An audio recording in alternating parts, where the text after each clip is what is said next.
the guy who had it all, or at least that's what the hallways of Lincoln High thought.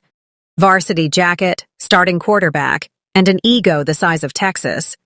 But then, there was Maya. Maya sat in the back of my senior lit class, always buried in those oversized, faded hoodies.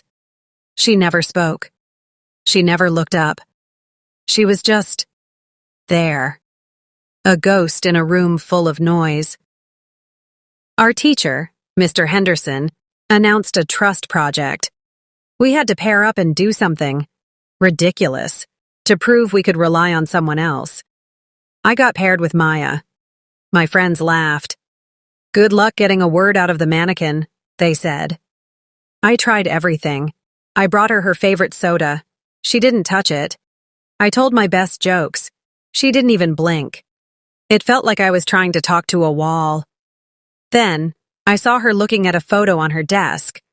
A picture of a little dog wearing a tiny superhero cape. Her eyes softened, just for a second. That was my in. The final part of the project was a public performance.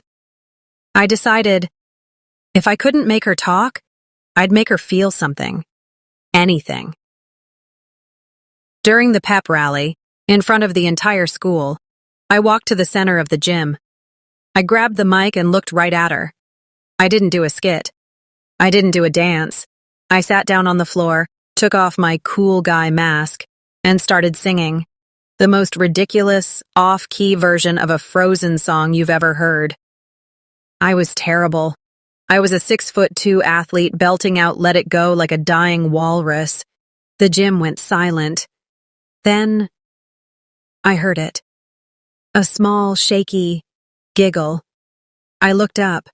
Maya was covering her mouth, but her eyes, they were shining. For the first time in 4 years, the ghost was gone. She wasn't just a girl in a hoodie anymore. She was alive. Later, Henderson told me Maya had moved 15 times in 10 years. She'd spent her life being the new kid who never belonged, always keeping her guard up to avoid getting hurt by people who would eventually leave. He stopped. "Aid. Son, you didn't just win a grade today. You reminded her that it's okay to be seen.